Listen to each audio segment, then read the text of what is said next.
Bonjour très chers compatriotes gabonais, en vos rangs de qualité respectives. Il existait naguère un exercice auquel se livrait tout individu lorsqu'il se présentait en public, sa profession et confession de foi. Je suis le prince Adouma, Thierry et Sam David Mberakouma, communément appelé le Minotaure de la baie de Cochon, la voix des sans-voix, la cristallisation des aspirations légitimes du peuple souverain, le garant de toute légitimation et représentativité du pouvoir. Je suis candidat au premier siège du 3e arrondissement de la commune de Libreville pour le renouvellement de notre classe politique et particulièrement notre chambre bicaméra. Je suis la pierre qui avait été rejetée par les bâtisseurs, mais qui deviendra la principale de l'angle au cours de ce processus électoral du 27 septembre 2025. Je voudrais rappeler aux uns aux autres que j'ai déposé au tribunal électoral du 27 septembre 2025 une plainte pour désaveu en paternité du père de la nation, son excellence Brice Clotaire Oligui Nguema. Je voudrais, avant d'entamer ce direct, une fois de plus, féliciter les membres du Conseil d'État et qui ont réussi à lire le droit concernant la candidature justement de Jean-Rémy Yama et qui est victime d'un harcèlement judiciaire. Cet harcèlement judiciaire qui est parti depuis l'élection présidentielle et pour atteindre son paroxysme aux élections législatives et locales. Et c'est à raison que je voudrais exprimer ma gratitude à l'endroit du Conseil d'État et également apporter mon soutien, ma solidarité à l'égard de Jean-Rémy Yama, cet acteur politique des plus brillants, mais qui est victime justement de l'oppression de ce système grabataire qui étouffe le peuple comme une chape de plomb. Il y a un sujet qui défait la chronique aujourd'hui, qui est celui d'un conflit larvé entre les autorités béninoises, disons les populations béninoises, du moins une part, et une autre part des populations gabonaises. Ce conflit qui est parti d'une dépêche de l'Ambaréné, où nous nous étions tous insurgés contre l'attitude grégaire, vindicative et revancharde de ce que nous avons tous qualifié d'activistes de palais. Et ceux-là qui étaient allés à travers un langage orgueilleux, un langage de plus calomniateur, voire même délateur, contre certaines commerçances de la République béninoise. Et les Béninois, étant un peuple volatile, ils n'ont même pas tenu compte du fait que le maire de la commune de Lambaréné avait pris parti de ces commerçantes béninoises. Et tout est allé à volo. Et aujourd'hui, c'est avec beaucoup de regrets, beaucoup d'indignation que je voudrais manifester ma gêne, ma désapprobation face à ces activistes béninois, des activistes de bas étage, de basse classe, sans niveau de qualification, sans expertise, et certains d'ailleurs déscolarisés et analphabétisés, et qui ne connaissent pas les principes élémentaires du droit international. Je voudrais rafraîchir donc la mémoire à certains activistes béninois sur le principe de la Déclaration universelle des droits de l'homme et du citoyen de 1789, corrélée par la lutte contre les privilèges monarchiques du roi Louis XIV. Un de ces articles cite clairement que tous les êtres humains naissent libres, égaux en droit et en dignité, et qui sont dotés de la personnalité juridique. Et d'ailleurs qui doivent agir les uns les autres selon un esprit de fraternité. Dans ces mêmes articles également, on parle du principe de l'autodétermination, c'est-à-dire le droit des peuples à disposer d'eux-mêmes. C'est le principe de la souveraineté nationale et la souveraineté internationale. Il vous souviendra qu'il y a un passé relativement long où nous avons connu celui-là qu'on a appelé Dossou Aworé. Dossou Aworé était l'époux, et d'ailleurs l'époux de Dossou Naki, vice-premier ministre en charge de la justice gabonaise. Dossou Aworé est un sujet béninois. Un sujet béninois qui a géré le pétrole gabonais. De son exploitation jusqu'à sa vente, sa commercialisation. Un sujet béninois qui était au cœur, justement, de la gestion du pétrole gabonais. Et Dosso Awere s'était toujours caractérisé par une certaine humilité. Une certaine humilité, et c'est pourquoi ce monsieur pouvait passer inaperçu. Ensuite, nous avons vu le cas d'un autre acteur non de moindre, qui n'est rien d'autre que Meksan Akombesi. Meksan Akombesi, lorsqu'il était conseiller du chef de l'État, disons conseiller du ministre de la Défense, Ali Bongo Deba, et bien Meksan Akombesi exerçait également une certaine réserve. Et malheureusement, il va être parachuté à piège comme directeur de cabinet du chef de l'État, Ali Bongo Deba. Et Meksan Akombesi va se caractériser par l'arrogance, par le mépris et par la désinvolture. Et il va défier même les populations gabonaises du côté de la province du Haut-Togo, où Meksan Akombesi va s'attribuer le titre de Kani. Le titre de Kani qui veut dire chef, qui n'est rien d'autre que l'exclusivité justement des peuples bantous et du côté du royaume Makoko, c'est-à-dire dans la province du Haut-Togo.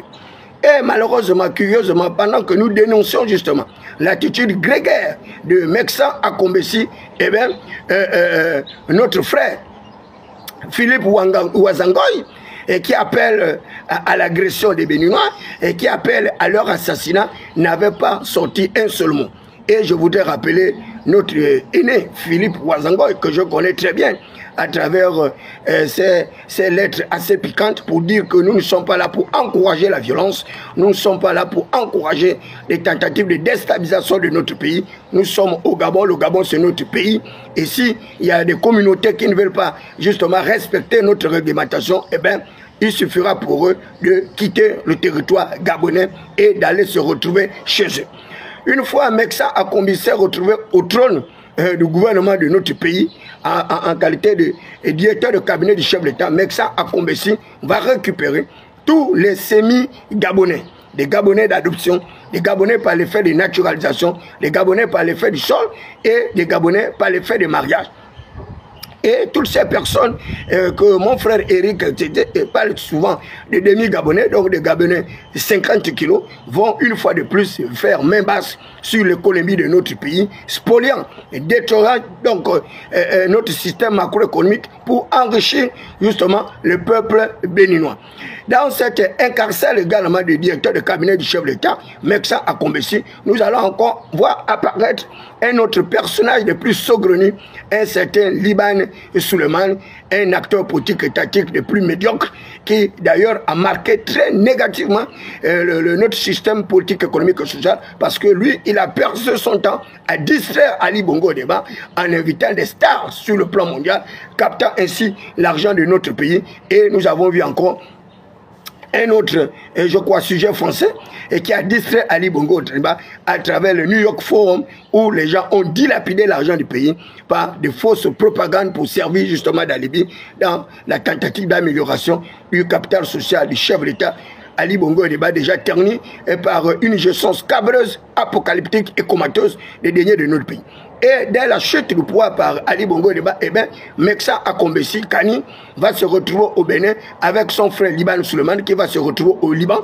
Et c'est toute l'économie de notre pays et qui a été comme ça dilapidée. Donc le soulèvement du Gabon est la conséquence du développement de ces différents pays, le Bénin et autres. Et aujourd'hui, c'est quand même tout à fait curieux de constater que les autorités béninoises arrivent comme ça à flageller les Gabonais, arrivent à mépriser notre chef de l'État et l'insulter, insulter son épouse, et c'est une attitude que nous n'acceptons pas.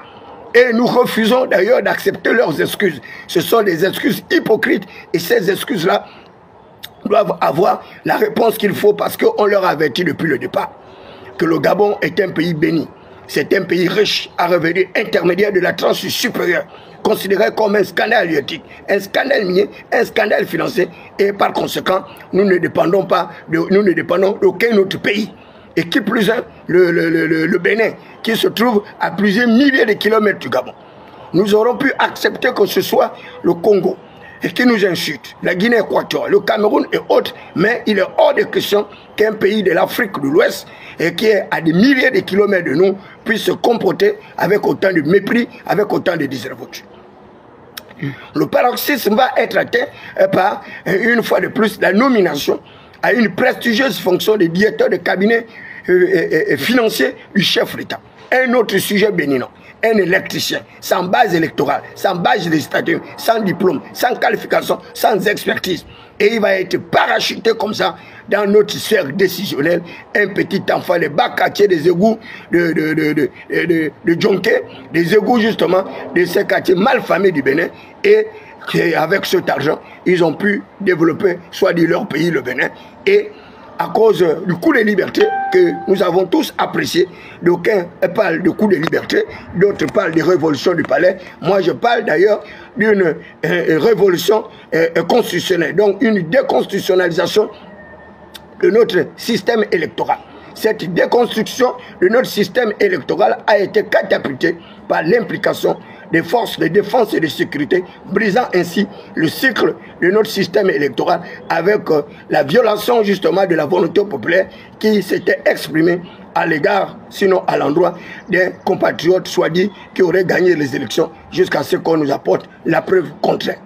Et aujourd'hui, avec l'avènement de notre nouveau chef d'État, Brice Clotaire Oligui Nguema, qui avait juré mordicus restaurer la dignité du peuple gabonais, restaurer nos institutions, et aujourd'hui, on voit un léger progrès de la part de Brice Clotaire Oligui Nguema dans cette recherche justement de normalisation de nos relations avec les autres peuples africains.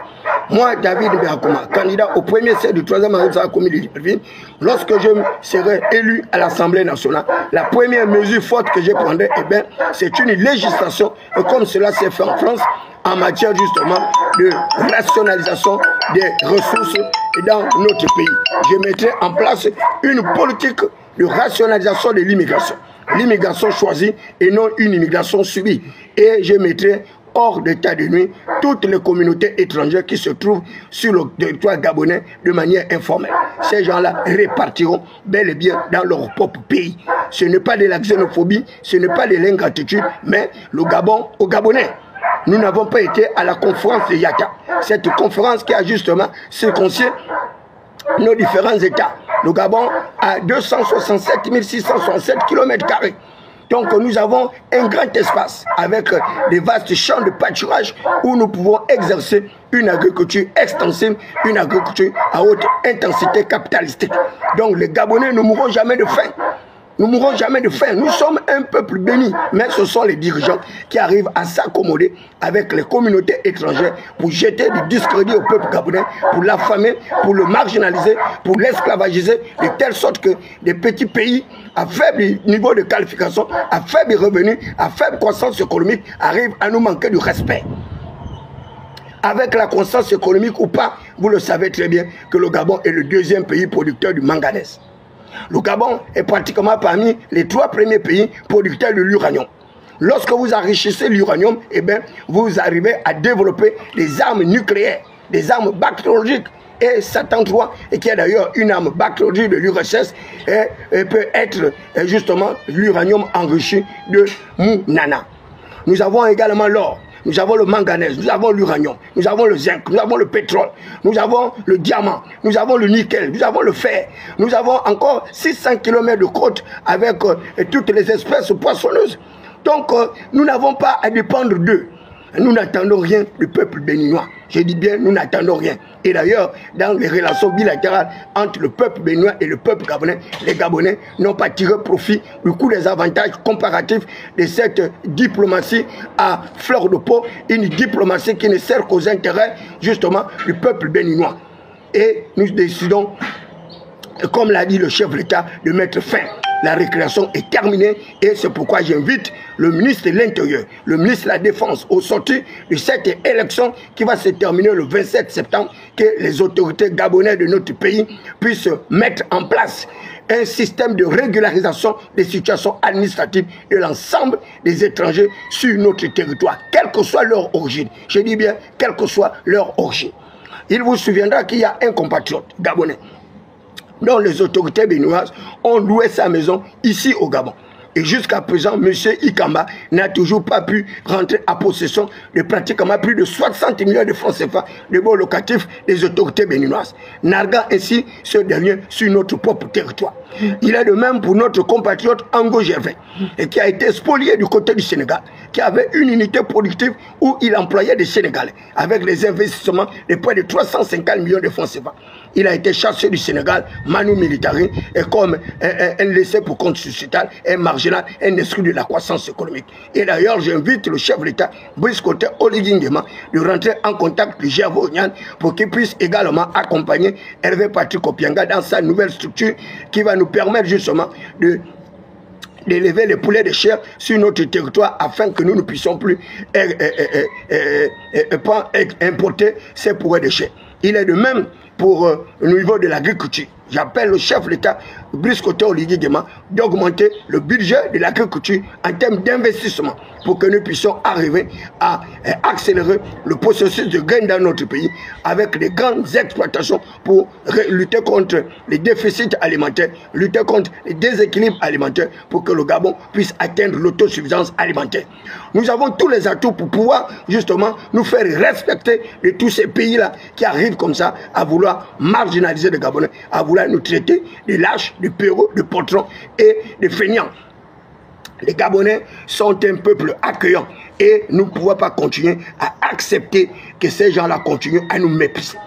Il n'y a aucun pays en Afrique francophone où il y a un Gabonais qui a pu atteindre des hauteurs.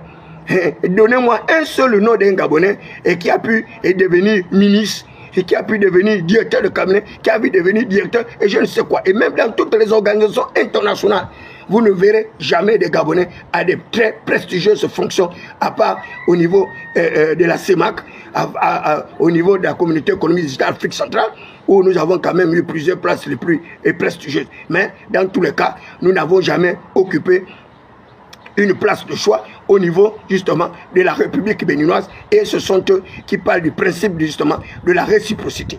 Vous pouvez exercer votre réciprocité comme vous le voulez, et bien nous attendons voir comment cela va se faire. Les autorités béninoises se sont impliquées dans un conflit interpersonnel, dans un conflit entre activistes et sommant d'ailleurs leur population qu'ils enverraient cet avion. Jusque-là, nous attendons les aéronefs de la République béninoise pour récupérer leurs compatriotes qui voudront bien rentrer au Bénin.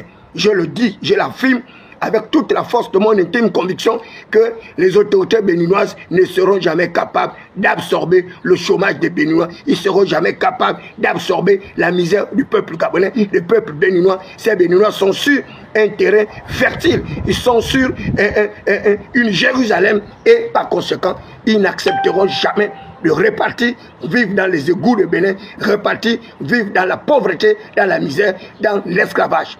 Le Gabon est un pays libre. Et nous avons hérité cette liberté dans la lutte contre le néocolonialisme.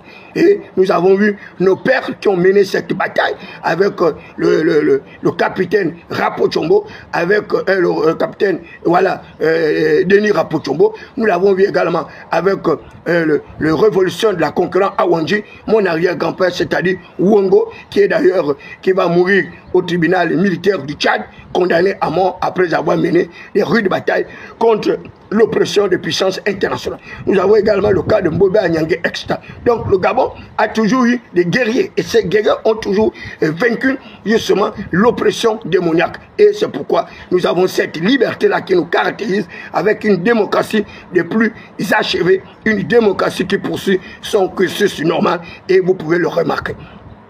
Lors des processus électoraux au Gabon, les choses se passent au mieux. Et nous venons d'organiser une élection présidentielle sans casse, comme le disait mon très cher grand frère Gabé Yalandel, sans emprisonnement, sans assassinat, sans absolument aucun litige ni quoi que ce soit. Donc il ne faut pas que les populations béninoises arrivent à augmenter notre tension artérielle, notre taux d'adrénaline, parce que quoi, nous défendons notre patrie, nous défendons notre économie, nous défendons notre confort, notre bien-être, notre pouvoir d'achat. Il faut que les autorités béninoises le comprennent et qu'ils le sachent. Et j'aime bien citer les exemples. Moi, j'ai vécu au Bénin, au Ghana et au Togo, où j'étais premier secrétaire chancelier régisseur d'ambassade pendant pratiquement 4 ans. Et je n'ai jamais vécu ce que les Béninois nous font vivre au Gabon.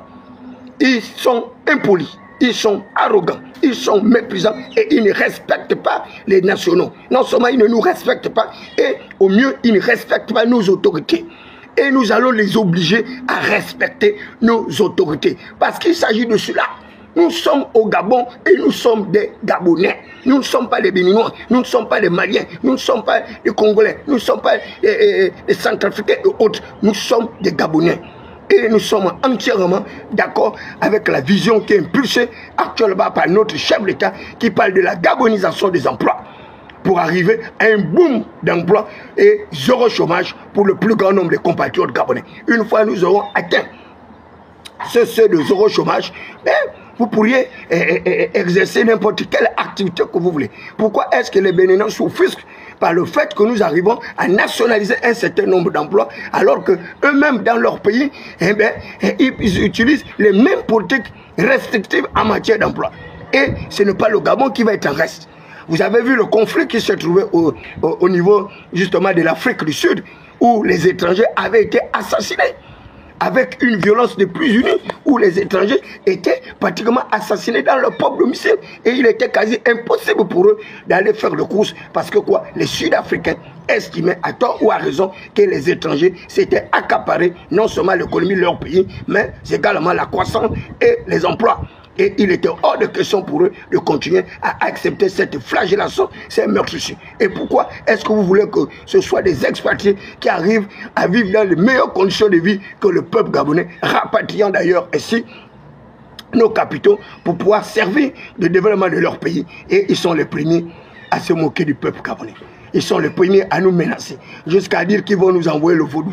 Le vaudou est un veau nord que nous avons vaincu en Égypte. Nous sommes les fils d'Israël. Nous ne sommes pas des nécromanciens, nous ne sommes pas des pharisiens, des sadducéens. Nous sommes loin d'être les lucifériens, des satanistes. Nous sommes les fils d'Isaac, les fils de Jacob. Et c'est pourquoi nous n'avons pas peur de vos espèces de gris, etc. Si ce sont nos autorités qui arrivent à exalter vos fétiches, eh bien, nous n'avons rien à foutre de vos fétiches. Nous avons notre Njobi, nous avons notre Mouri, nous avons également nos ancêtres qui sont là, qui nous protègent. Vous ne vous êtes jamais posé la question de savoir comment est-ce qu'un petit pays comme le Gabon n'arrive pas à être envahi par les étrangers que vous êtes. Il vous souviendra, pour rafraîchir votre mémoire, que notre général défunt, paix à son âme, Idriss Ngari, avait mené une opération au Karcher à cause toujours de votre impolitesse. À cause de votre impolitesse.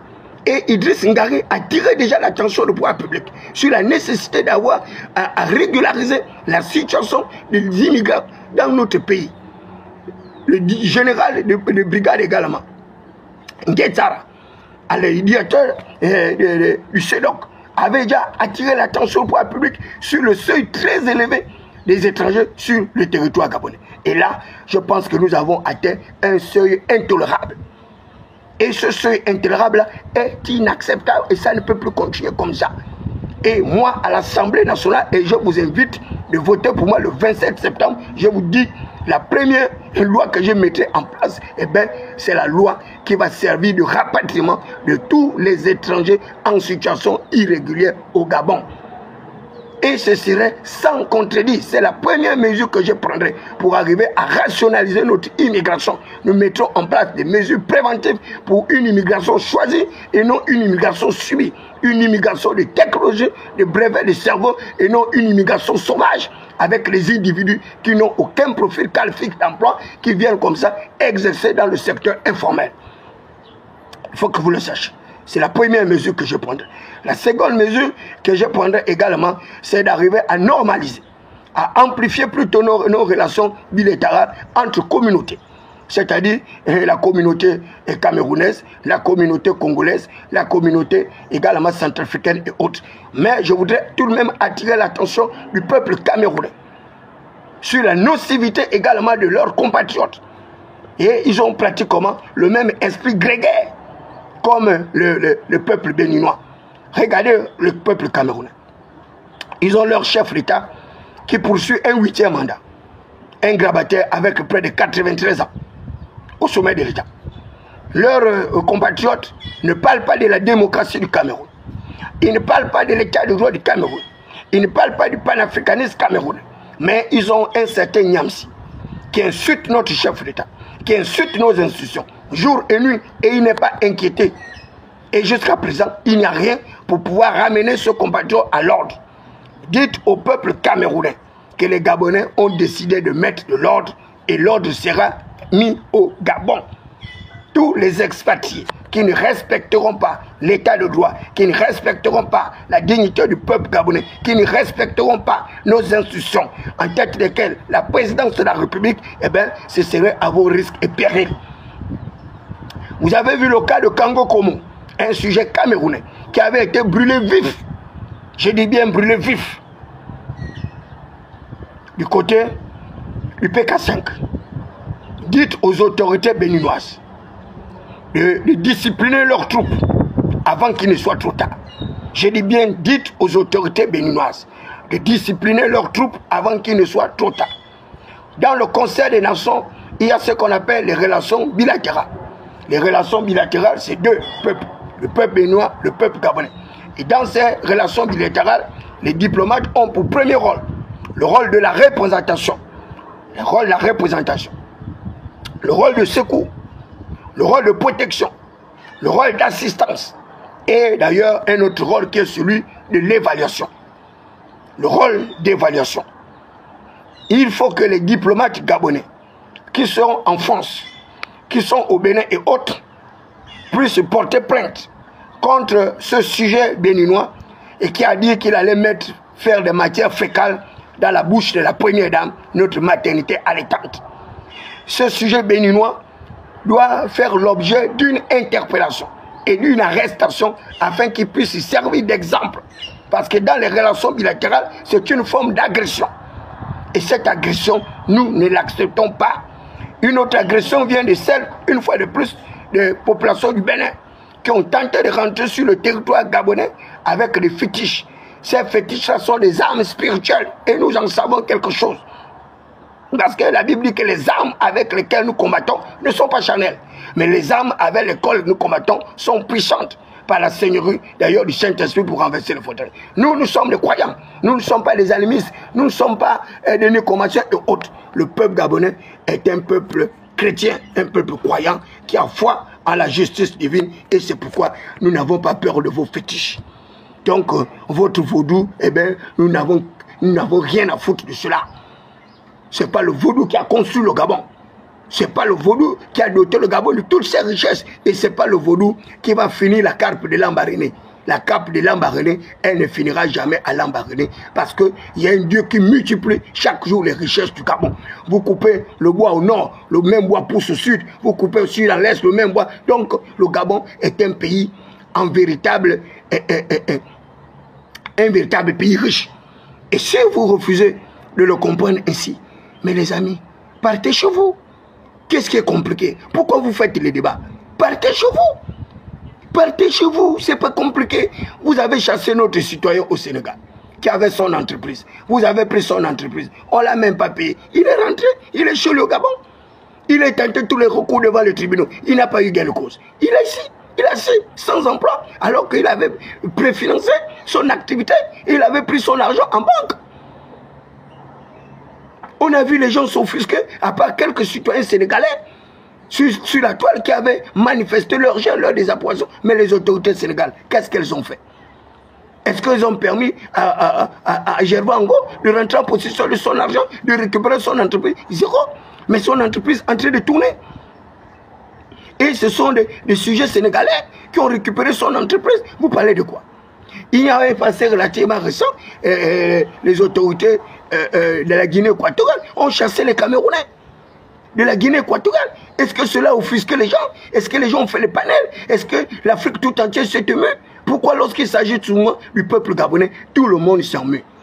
Et tout le monde rentre dans les conflits. Et là, je vois un sujet congolais qui était en train d'insulter les Gabonais.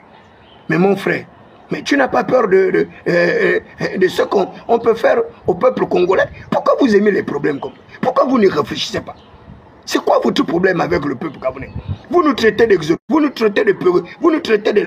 Et lorsqu'on vous dit de rentrer chez vous, vous refusez de rentrer chez vous. Mais en fin de compte, qu'est-ce que vous voulez? Qu'est-ce que vous voulez? Et là, je voudrais attirer l'attention des autorités gabonaises sur la nécessité de ne pas jouer à ce jeu macabre. Il est bien vrai que vous avez, paraît-il, fait arrêter Sani Bouka. Je vous demande de relâcher Sani Bouka sans condition. Je dis bien sans condition. Si réellement il a été arrêté, relâchez Sani Bouka sans condition. Vous n'avez pas arrêté Sani Bouka, il n'a rien fait. On a vu un certain nazi sur notre propre territoire. Un sujet libanais qui a insulté tout le monde. Il a insulté les magistrats, il a insulté les juges, il a insulté, mais alors qu'il le faisait pour satisfaire justement les appétits gourmands de certaines autorités de notre pays, y compris d'ailleurs l'exécutif du pouvoir, eh bien, il était protégé. Et aujourd'hui, dès qu'il est rentré en conflit avec l'exécutif du pouvoir, eh bien, il est en fuite. Actuellement, au Liban, et Dieu seul sait comment il vit là-bas. Certainement qu'il vit dans l'opulence, la luxure, avec l'argent du Gabon, qu'il a certainement économisé pendant plusieurs années, et qui vous dit qu'il est en prison là-bas. Qui ne vous dit pas que, votre Libanais est en train de vivre dans le confort et qu'il aurait d'ailleurs reçu peut-être les 15 millions et qu'il avait exigé mensuellement pour pouvoir se taire. Dès lors qu'il s'est désactivé. Et c'est Sani Bouka et qui soutient la République. C'est Sani Bouka qui lutte contre l'insécurité dans nos pays, l'insécurité dans nos marchés. C'est Sani Bouka qui se bat justement pour le respect de la dignité du peuple gabonais et vous arrivez à le faire arrêter. Vous êtes quel genre de dirigeant? Et je l'avais dit depuis le départ que ce gouvernement est un gouvernement des inaptes, un gouvernement des incapables. Ils ne sont même pas capables de s'autodéfendre. Ils ne sont pas capables de défendre leurs institutions. Ils ne sont pas capables de défendre la présidence de la République qui est humiliée, insultée avec le pouce du chef de l'État, jeté en pâture. Sa notoriété, sa noblesse jetée dans les égouts, comme les égouts la baie de cochon, aux odeurs d'une boniche en putréfaction. Et vous êtes là, tous ceux qui arrivent à valoriser ce pays, arrivent à se battre pour restaurer la dignité du peuple gabonais, vous n'êtes pas en accord avec eux. Vous êtes les premiers à crier sur Éric Otiété. Mais les Éric Otiété, les Berthier, autres, soient là l'embarrassés parce que les autorités de notre pays sont des inaptes, ce sont des incapables. Ils ne sont pas capables de discipliner l'État, ils ne sont pas capables d'exercer le pouvoir, ils ne sont pas capables d'assurer le maintien de l'ordre, la sécurité des biens des personnes. Et quand un État incapable de sécuriser les biens des personnes, un État incapable de redonner la dignité des Gabonais, vous voulez qu'il se fasse quoi? Ce ne sont pas ces mots qui ont justifié votre pseudo-coup de liberté, qui en réalité était une révolution de vos privilèges, des conservateurs de pouvoir, des traditionalistes, mercantilistes, budgétivores, épicuriens émergents. Lorsque les autorités béninoises arrivent à protéger leurs propres citoyens, et c'est vous qui arrivez comme ça à emprisonner des Gabonais dans leur propre pays. Parce que quoi? Ils auraient demandé la fermeture des officines du peuple béninois, d'ailleurs qui exercent dans le secteur informel, qui exercent en toute illégalité. Mais comment est-ce que vous allez arriver justement à la relance de la croissance économique de notre pays en encourageant le secteur informel, en encourageant les économies souterraines avec les fuites de capitaux? Et ces gens-là se moquent de nous parce qu'ils prennent notre propre argent pour aller développer leur pays. C'est la pauvreté du peuple gabonais qui est à l'origine du développement de leur propre pays. Et malheureusement, malgré ça, ils reviennent toujours au Gabon. Parce que c'est à partir du Gabon qu'ils arrivent à avoir de l'argent pour se faire un passeport, pour se faire une identité. Certains viennent du Bénin, sans acte de naissance, sans qualification, sans rien. Puisqu'ils arrivent à prendre les eaux maritimes, ils arrivent à prendre la forêt. Parce que quoi? Justement, notre espace territorial n'est pas sécurisé. C'est Sani Bouka qui doit sécuriser le territoire. C'est Sani Bouka qui doit surveiller nos côtes. C'est Sani Bouka qui doit surveiller nos frontières. Vous voyez comment ces gens-là sont. Et lorsqu'on vous dit que le 27 septembre, ne perdez pas le temps. Ne votez pas les candidats de l'Union démocratique des bâtisseurs. Ne votez pas les candidats du Parti démocratique gabonais. Parce que ce sont les deux fils d'une même matrice. Et c'est la même pièce. Bonnet blanc, blanc bonnet ou bonnet rouge, rouge. Ces gens-là n'ont pas les aptitudes requises pour relever le défi de la croissance économique. Ils n'ont pas le profil qualificatif d'emploi qu'il faut pour pouvoir redonner la grandeur, la dimension nationale et internationale du peuple gabonais. Pour que les gens nous respectent, il faut que nous ayons des dirigeants à la dimension de la 5e République. La 5e République ne peut pas être un vain slogan baroque de campagne où on va chanter « C'est enfin notre sort vers la félicité » alors que les Gabonais continuent à couper. dans l'obscurantisme, dans l'ignorance, dans la médiocrité, dans la pauvreté, dans la prévarication, dans la précarisation qui est consécutivement entretenue à cause de nos pseudo-dirigeants. Bobby Sango n'ont pas les papiers. Et lorsque vous avez des dirigeants sans papier, sans qualification, sans expertise, eh bien, le peuple en meurt. Et c'est pourquoi toute cette communauté-là ne nous respecte pas. Votez des députés qui soient capables de défendre le peuple. Votez des députés qui soient capables de faire comme Éric Oteté, de faire comme Tata Berti, de faire comme notre frère Sami Bouka, de faire comme Gabé Yanadé, de faire comme tous ceux-là qui veulent protéger la patrie. Il est bien vrai qu'ils ont tenu des discours assez discriminatoires, mais c'est parce qu'il y a des vides. C'est parce qu'il y a des vides. Et c'est le rôle du gouvernement. Le gouvernement est un correcteur. Le gouvernement est là pour corriger. Le gouvernement est là pour discipliner. Et lorsque vous avez un gouvernement qui se laisse malmener par d'autres autorités, mais qu'est-ce que vous voulez que le peuple puisse faire? Le principe de l'autodétermination, le droit du peuple à disposer de même, disposer de ses propres ressources, disposer de sa politique migratoire, disposer. Mais les Gabonais ne sont pas capables de disposer parce qu'ils ont le pouvoir, mais l'exercice du pouvoir leur échappe. Parce qu'ils n'ont pas les aptitudes requises pour pouvoir exercer le pouvoir avec autocratisme, avec autoritarisme, avec un dirigeant qui soit capable justement de faire respecter la nation. Le Gabon est un grand peuple. Quand bien même nous sommes un petit peuple, mais le Gabon est un grand peuple. Et les dirigeants gabonais, nombreux ne sont pas à la dimension de la vision panafricaniste du chef d'État. Le vrai panafricanisme, ce n'est pas Niamsi, ce n'est pas les Béninois. Et non, le vrai panafricanisme, c'est Brice Colton Oligui Nguema, qui a défendu les peuples africains avec loyauté, avec honneur, avec dignité, au milieu de l'hégémonie américaine, au milieu d'un Donald Trump, un ostracisme, un capitaliste sauvage. Mais Brice Colton Oligui Nguema l'a regardé droit dans les yeux et il a défendu la communauté nationale gabonaise, il a défendu la communauté internationale, l'espace continental africain. Sans quoi, c'était un véritable désastre. On a vu des chefs d'État devant Donald Trump en train de faire presque dans leur phoque, incapables d'argumenter, incapables de vendre leur propre destination. Mais Brice Colton Oligui Nguema, il a parlé en véritable Gabonais, parce que nous les Gabonais, nous sommes des intellectuels. Nous les Gabonais, nous sommes des êtres cultivés. Nous les Gabonais, nous sommes des nobles. Nous sommes des nobles. Et c'est la noblesse de notre pensée, la noblesse de nos initiatives qui fait de nous des êtres pacifiques. Nous ne sommes pas violents et nous n'avons jamais été violents. Nous ne sommes pas xénophobes, nous n'avons jamais été xénophobes. Mais ce sont les peuples entiers qui sont jaloux de nous, qui sont jaloux de nos richesses, qui sont jaloux de notre peuple, qui sont jaloux de notre confort, qui sont jaloux de notre bien-être. Et c'est pourquoi, moi, député à l'Assemblée nationale, le 27 septembre prochain, je mettrai encore une politique révolutionnaire, un SMIG qui va être transformé en SMIC. SMIC, salaire minimum intergaranti, qui est de 150 000 francs. Je le transformais en SMIC, salaire minimum intercroissant, avec un montant de 300 000 francs CFA. Pour les Gabonais, minimum 300 000 francs CFA. Et je mettrai encore une autre politique nataliste pour augmenter justement le taux de natalité au niveau du Gabon. Au jeu qui ferait enlever de 8 000 francs CFA par allocation familiale, et je mettrai 55 000 francs par enfant d'allocation familiale. Ça va permettre aux Gabonais justement de pouvoir s'amouracher entre eux et mettre des véritables Gabonais. Et les Gabonais qui feront des enfants avec les Gabonais auront encore une prime exceptionnelle d'accouchement de 250 000 francs CFA.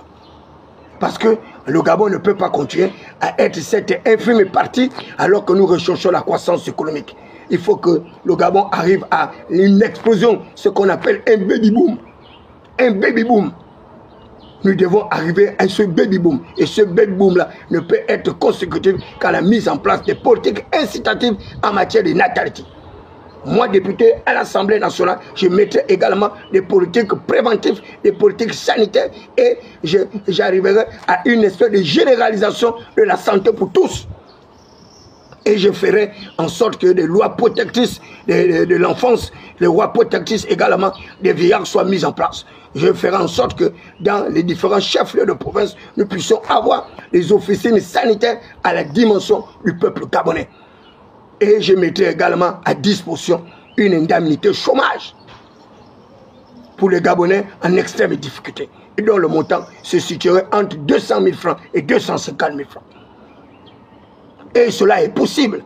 Il est possible de le faire dès lors que si on arrive à donner 120 millions de francs CFA à un ancien Premier ministre qui a fait 18 mois en fonction, 150 millions de francs, 120 millions de francs CFA par an, sans compter les véhicules. Alors que ces gens-là, en 18 mois, un Premier ministre a déjà accompli sa vie. Pourquoi lui donner autant d'argent? Pourquoi assurer une retraite dorée des présidents des chambres, le président de la Cour constitutionnelle, le président du Conseil d'État et autres, et ne pas justement aider les populations les plus enclavées à avoir un minimum social? Moi, à l'Assemblée nationale, je mettais également une autre politique de lutte contre le monopole. Le monopole à SCG, il est assez aberrant. Il faut que nous arrivions à mettre la société d'énergie audio du Gabon en compétition, en concurrence. Et au besoin même nationaliser d'ailleurs cette société pour que l'État prenne un pourcentage, le contrôle de cette société à hauteur de près de 80%, voire même 90%. À défaut, eh bien, il faut la mettre en compétition. Il faut appeler d'autres investisseurs étrangers pour qu'on puisse améliorer la qualité du service de l'eau et de l'électricité. Ailleurs, grâce à la technologie, grâce au progrès scientifique et technique, eh bien, on arrive à transformer l'urine en eau potable. On arrive à transformer l'eau salée en eau potable. Et nous avons plein de cours d'eau au Gabon. Qu'est-ce qui peut justifier le fait que les Gabonais n'ont pas l'accès à l'eau potable? Qu'est-ce qui le justifie? Eh bien, c'est parce que ces dirigeants-là ne sont pas capables. Ils savent qu'il n'y a pas les papiers. Moi, j'ai vu au Ghana, on transforme la poubelle en énergie électrique par le fait du progrès scientifique et technique, par le fait de la biomasse. Regardez la poubelle de Mindoubé. Avec autant de gaz qui se dégagent, ils ne sont pas capables de capter ce gaz-là, de le transformer en énergie électrique. Ils n'ont pas les papiers. Il n'y a pas les papiers. On transforme la poubelle en engrais pour accroître la productivité agricole, accélérer le processus du progrès. Et vous avez des députés comme ça, des maires illettrés, des maires semi-lettrés, qui ne comprennent rien des enjeux électoraux, qui ne comprennent rien des enjeux de développement, qui ne comprennent rien de la vision du chef de l'État. Et ils sont là, mangeant, vivant, aux côtés du chef de l'État, avec des nominations factices, des nominations qui ne leur servent à rien, qui ne servent même pas l'autorité, qui leur a permis d'avoir accès à un confort immérité. Moi, à l'Assemblée nationale, il n'y a personne sur l'ensemble du territoire international qui contribueront à insulter le chef d'État gabonais. Parce que je ferai respecter l'exécutif, le pouvoir, par des mécanismes d'une diplomatie préventive de conflits, par des mécanismes d'une diplomatie au service du développement. Parce que nous, les peuples gabonais, nous sommes un peuple pacifique et nous attendons préserver notre démocratie, la démocratie pluraliste. La démocratie qui avait été initiée par le père Paul Babissolo. Une démocratie apaisée, une démocratie complexisée avec Maître Luagojo Okawe.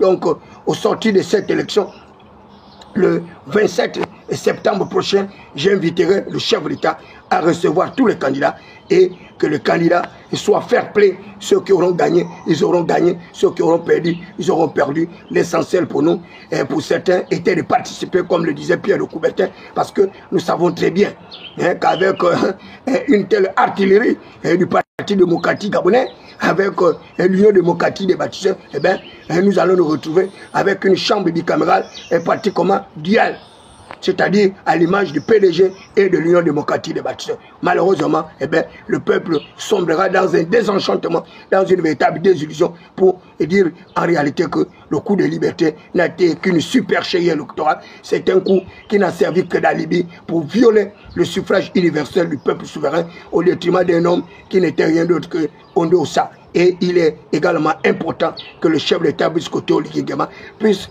mettre en place des mécanismes d'une véritable collaboration avec Ondo Ossa. Celui qui avait gagné les élections, il n'y a pas de raison que tous ceux qui ont soutenu Ondo Ossa sont à la mangeoire et que lui également il puisse vivre dans des conditions les plus précaires. C'est inacceptable. Et moi, élu ou pas à l'Assemblée nationale, eh bien, je mènerai des consultations pour que Ondo Ossa puisse se retrouver avec Brice Kotor Guigama et que nous puissions construire ce Gabon que nous voulons grand, ce Gabon que nous voulons être respecté. Et là, je terminerai ce direct-là en, une fois de plus, remerciant le chef de l'État pour avoir mis un peu d'eau dans son moulin et par le retour d'Hervé Patrick Opianga avec une entreprise de plus pour pouvoir lutter contre le chômage, la pauvreté et l'exclusion sociale. C'est ce Gabon que nous voulons, un Gabon de paix, de partage et de développement, un Gabon qui a toujours vécu en extrême collégialité avec le peuple souverain. Il faut que le ministre des Affaires étrangères appelle l'ambassadeur du Gabon au Togo, au Bénin, en consultation. Ce sont des canaux diplomatiques. Lorsqu'il y a des conflits latents comme ça, vous appelez votre ambassadeur en consultation. Vous le rappelez. Et vous adressez également des courriers auprès du ministère des Affaires étrangères béninois, auprès de leur ambassade, sur la nécessité de cessation de troubles et que tous les Béninois sur le territoire béninois qui insultent les autorités gabonaises soient frappés par la législation béninoise parce que le code pénal, le code procédurier existe bel et bien. Il est de même si nous avons commencé au Gabon par cette première sanction de Tata Berti qui a été d'ailleurs affectée de manière disciplinaire, soit dit dans la province de Makoukou, c'est que le Gabon avait déjà fait un pas. Et nous avons vu un décret qui est sorti il n'y a pas longtemps de nos autorités gabonaises pour dire que tous ceux qui occupent des postes à responsabilité ne pouvaient plus s'exposer dans les réseaux sociaux. Moi, je pense que le Gabon a fait sa part dans ce conflit larvé entre les autorités béninoises et les autorités gabonaises. Malheureusement, les autorités béninoises font preuve de mauvaise foi, font preuve de mauvaise langue et certains d'ailleurs encouragent ce conflit pour on ne sait quel intérêt rechercher. J'invite les compatriotes gabonais de ne plus faire comme Ouazangoy, hein, cet appel à la violence, cet appel à la révolte, cet appel à l'assassinat. Nous n'avons pas besoin de cela, parce que c'est ce vers quoi ces gens veulent nous amener pour vouloir déstabiliser le régime politique actuel qui aujourd'hui veut restaurer la dignité du peuple gabonais. Les Béninois s'en plaignent pour rien. Le chef de l'État a parlé également de la gabonisation des emplois bancaires. Et pourtant nous savons ceux qui sont dans la finance au Gabon. Nombreux sont des entreprises camerounaises et marocaines et françaises. Mais pourquoi les Camerounais ne s'en plaignent pas? Pourquoi les Marocains ne s'en plaignent pas? Pourquoi les Français ne s'en plaignent pas? Et que ce soit toujours les Béninois, toujours eux, les Béninois, qui veulent nous narguer dans notre propre pays.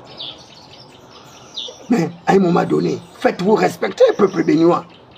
Si vous n'êtes pas capable de rentrer chez vous, mais acceptez de vous conformer. Vous ne pouvez pas faire la gueule dans le pays d'autrui. La gueule même que vous n'arrivez pas à faire dans votre propre pays. La gueule que vous n'arrivez pas à faire avec vos propres autorités. Moi j'ai été au Bénin comme premier secrétaire chancelier, régisseur d'ambassade. Mais je connais très bien votre niveau de vie. Je connais vos salaires. Je connais vos pouvoirs d'achat. Mais pourquoi est-ce que vous voulez vous faire pousser une grosse tête? Alors que vous êtes des ministres. Pourquoi vous le faites? Vous n'avez pas pitié de toute votre communauté qui se trouve ici, qui arrive à vous envoyer quelques gargotes, quelques beuveries, pour que vous arriviez à vivre de manière décente. Vous voulez vraiment qu'on arrive à faire partie de toutes ces personnes-là? Vous êtes capable d'absorber tout ce chômage-là de près de 50 000 personnes? Où est-ce que vous allez trouver les emplois au Bénin pour nourrir toutes ces personnes-là? Où est-ce que vous allez les trouver? À un moment donné, il faut arrêter. On a vu à l'époque Yahi Boni, je terminerai par là, lorsque l'avion du chef de l'État gabonais avait été arraisonné à l'aéroport justement du Bénin pendant pratiquement 72 heures. Moi je suis allé, l'ambassadeur m'a envoyé aller mener justement un certain nombre d'investigations pour qu'on puisse libérer notre aéronef. Mais c'était sans suite. Ali Bongo Ondimba a fait un conseil de ministre dans la nuit, il a tapé du poing sur la table parce que l'avion d'un chef d'État est immunisé. Cet avion est protégé. On ne peut pas l'arrêter, on ne peut pas le fouiller, etc. etc. Et qu'est-ce qui s'est passé? Lorsque Ali Bongo Ondimba a donné 48 heures pour faire relâcher son avion, mais cette même nuit, Yahi Boni a fait démettre la fonction du commissaire de l'aéroport. Alors que ce monsieur, paraît-il, était dans l'exercice de ses fonctions. Puisque l'avion qu'un commercial avait amené avait des produits illicites, des produits PIB sur le territoire béninois. Et d'ailleurs, à Combessi, jouait le jeu d'une double nationalité. Lorsqu'il allait au Bénin, avec l'aéronef du chef de l'État, il se faisait passer pour un Gabonais avec un passeport diplomatique. Mais lorsqu'il allait ailleurs, eh bien, c'est encore un autre passeport diplomatique béninois qui l'utilisait. Mais nous, au Gabon, on n'accepte pas la double nationalité. Ou vous êtes Gabonais ou vous ne l'êtes pas. Et sans cela, Thierry Cotier a raison. Les Gabonais de 50%, de 15%, de 20%, 25%, c'est vous qui nous emmerdez le plus. Mais les Gabonais de 100%, les Gabonais puritains comme David Bakoma, mais On ne peut pas laisser le pays à volo comme ça, c'est pas possible. C'est pas possible, nous n'avons pas un autre pays de rechange, nous n'avons que le Gabon. Mais vous voulez qu'on perde ce pays-là pour que nous nous retrouvions en exil comme les autres? Et le chef de l'État, plus que Oligui Nguema, également, à la fin de ce processus électoral, il doit être capable de mener à bien une véritable médiation avec les activistes gabonais qui sont à l'étranger. Il faut que les activistes gabonais qui sont à l'étranger, tous ceux qui veulent rentrer au Gabon, arrivent à rentrer pour mettre à profit leur expérience. Ceux qui n'ont pas d'emploi, il faut que le chef de l'État aussi leur trouve des emplois qui puissent être nommés comme ces terroristes-là qui sont rentrés au Gabon avec des nationalités douteuses qui sont maintenant aujourd'hui en train de narguer les gens. Ils ne recherchent plus la bonne gouvernance, ils ne recherchent plus l'état de droit, ils ne s'impliquent plus dans le processus qui dénonçait par le passé, comme si tout est devenu bon dans le pays de la liste des merveilles. Je suis Thierry Sam David Mberkoma, le prince Adouma, le Minotaure, la belle cochon, la voix des sans-voix, la cristallisation des aspirations légitimes du peuple souverain, frappé du sceau du savoir et l'onction de la faculté. J'appelle les autorités gabonaises, avec les autorités béninoises, de mettre fin à ce conflit, parce que le Gabon n'a pas besoin de ça. Il y a ce qu'on appelle le marché continental africain, et nous devons réfléchir sur la mise en place d'une véritable politique de libre-échangisme. La liberté des capitaux, la liberté des personnes, la liberté des biens et autres. Mais avant d'arriver à cet espace continental, nous avons d'abord notre propre espace sous-régional. C'est-à-dire l'espace UDEAC, l'espace CEMAC et autres. Donc nous n'avons pas de problème avec les autorités béninoises ni avec le peuple béninois. Laissez-nous exercer notre mutation, notre révolution. Et si c'était que nous avions des problèmes avec le Congo-Brazzaville, de notre père Denis Sassou Nguesso, on aurait compris. Si on avait des problèmes avec notre papy Paul Biya, on aurait compris. Si on avait notre problème avec notre père, c'est-à-dire de la Guinée équatoriale, Obiang Nguema, on aurait compris. Mais pourquoi voulez-vous qu'on aille chercher les problèmes loin au Bénin sur des milliers et des milliers de kilomètres que je ne sais quoi? Vous n'êtes pas dans notre espace communautaire. Allez-y vous battre avec les Togolais, avec les Maliens, la Côte d'Ivoire et autres. Qu'est-ce que vous avez à venir vous affronter à nous? Est-ce que nous boxons dans la même catégorie? Nous ne boxons pas dans la même catégorie. Allez boxer dans votre champ de ruines là-bas, où vous avez toutes les peines et difficultés de mettre en place un véritable processus démocratique pour faire respecter la volonté du peuple. Nous, au Gabon, nous savons respecter, faire respecter la volonté du peuple. Et c'est pourquoi nous sommes tous en compétition électorale. Et vous voyez bien cette floraison également des candidatures à faible impact géostratégique et sociologique. Mais c'est cela, la démocratie gabonaise. Elle est en parfaite évolution, elle est en parfaite imitation. Et aujourd'hui, nous nous réjouissons de cette avancée démocratique dans notre pays. Donc, souffrez que nous mettons en place nos nouvelles institutions. Arrêtez de nous distraire, arrêtez de nous emmerder. Nous n'avons pas que ça, nous avons un processus électoral qui est engagé, qui est en cours, dont nous voulons faire en sorte que ce processus s'en tire à bon compte, sans aucune violence, sans aucune récrimination. Et là, je voudrais terminer par attirer l'attention également des agents de force de défense et de sécurité sur la nécessité d'arriver à violence zéro pendant le processus. J'ai bien vu que Gervais Onial, qui est d'ailleurs un allié de l'Union démocratique des bâtisseurs, je l'ai vu s'insurger sur le fait que ces candidats seraient menacés, son QG saccagé, et il a bel et bien identifié les auteurs présumés de cet acte macabre, et il a bien cité ces deux formations politiques. Moi, je pense que les Gabonais n'ont pas besoin de cela. Hein, vous savez, nous sommes à la fin du processus. Allez, on n'avait que 7 ou 9 jours pour pouvoir nous redéployer sur le terrain. La campagne va vers son achèvement. Hein, nous attendons le 27 septembre. Le peuple aura décidé de qui sera maire, qui sera député, qui sera sénateur. Et nous allons continuer à vivre en bonne intelligence. Voilà. Merci encore de votre bien aimable attention. Voilà. Et ceux qui doivent mener des campagnes comme mon frère Jean-Rémy Yama, et qui a été victime d'un harcèlement judiciaire, et là, Dieu merci, sa candidature a été, paraît-il, acceptée parce qu'il a eu gain de cause auprès du Conseil d'État. J'invite donc les populations de cette circonscription administrative et territoriale de voter massivement pour Jean-Rémy Yama. Voter massivement pour Jean-Rémy Yama pour qu'il ait une majorité confortable des conseils municipaux et qu'il devienne au moins sénateur. Voilà. On l'a empêché d'être député, mais Jean-Rémy Yama, vous pourriez au moins faire de lui un sénateur. Votez également pour Marcel Libama, du côté de France Civile.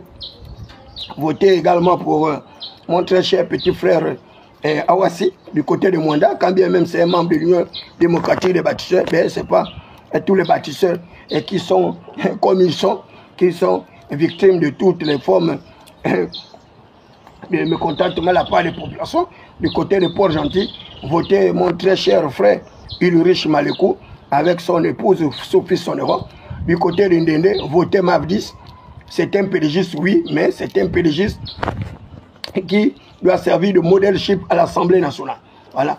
Et le député de Ndende a toujours été un homme exemple, comme Pierre Mamboundou. Il faut que celui qui remplace Pierre Mamboundou soit à l'image de ce grand homme d'État. Et c'est pourquoi je vous invite de voter Yves Fernand Mamboufumbi du côté de Ndende. Voilà. Du côté de Moulé également, battez-vous pour que Pierre Claver Maranga Moussavou puisse attirer à bon compte. Nous avons besoin de Maranga Moussavou pour animer les débats. Nous avons besoin de Maranga Moussavou pour utiliser son expertise, son expérience en matière de provincialisation. Donc c'est un acteur politique. Donc nous devons également avoir un certain intérêt. Voilà, du côté du 5e arrondissement, votez pour Arsène Edouard Kogé. Votez pour Arsène Edouard Kogé. Bon, du côté du 6e arrondissement, vous avez votre soeur, justement, Frida Mindungali, et également Dani Koulou. Donc, vous avez le choix entre les deux personnes, Dani Koulou et Frida Mindungali. Vous avez également Foulemba Fabrice, qui est là-bas, et qui est docteur. Voilà, c'est un acteur politique brillant. Il est bien vrai, il est du Parti démocratique gabonais. Mais votez pour Fabrice Foulemba. Votez également pour Willy. Donc, le maire Willy Thiembi, qui est engagé dans son processus électoral pour être député. Quand bien même, il est membre de l'Union démocratique de Bâti. Donc, je vous demande de voter pour Wilfried Thiembi. Dans le 3e arrondissement, eh bien, le choix est clair. Votez pour le prince Adouma, David Mberakouma, la voix de sans-voix, la cristallisation des aspirations légitimes du peuple souverain. Dans le 2e siège, je vous laisse libre cours de faire le choix que vous voulez. Il y a beaucoup d'acteurs là-bas. Vous avez Fortuné Edou, vous avez mon frère de Gabon Indivisible, vous avez également votre frère Fabien Foumbla, vous avez votre petit frère Ekash qui est là-bas également, qui représente l'Union démocratique de Bâti. Donc vous avez le choix entre ces personnes-là. De toutes les façons, nous savons que là-bas, il y aura un 2e tour inéluctable. Le moment 2e tour, eh bien, je vous indiquerai la voie à suivre. Dans le 1er arrondissement de grâce, ne votez pas pour Chantal Miboto. Voilà, ne votez pas pour Chantal Miboto. C'est une femme qui est née avec une cuillère en or. Il n'y a pas de raison qu'elle puisse aller à l'Assemblée nationale. Elle n'a pas besoin de cela. Voilà. Qu'elle aille mener à bien ses activités de lutte contre le chômage avec ses multiples entreprises. Hein. Elle n'a pas besoin d'aller à l'Assemblée nationale pour défendre les populations. Voilà. Elle a assez mangé comme ça.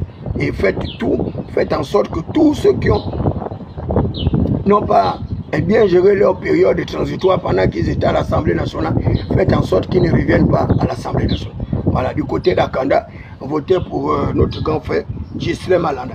Partout vous verrez des syndicalistes, partout vous verrez des hommes qui se sont battus pour la protection des intérêts du peuple, votez pour lui. Votez également pour Mikonji. Voilà, votez pour Mikonji. Du côté du Haut-Togo, particulièrement France Civile, je ne sais pas où. Et le jour du vote, n'allez pas voter pour les candidats uniques. Ce n'est pas utile. Ces candidats uniques ont déjà gagné. Et s'ils font des causeries, mangez leur argent le jour du scrutin, n'y allez pas boycotter au moins leur suffrage, de telle sorte qu'ils puissent être élus avec de faibles pourcentages pour que vous puissiez vous offusquer contre cette démocratie marchandise, cette démocratie qui exalte justement les puissances, cette démocratie qui favorise les nantis, les bourgeois, les aristocrates, les plutocrates émergents et certains féministes aux mœurs dépravées.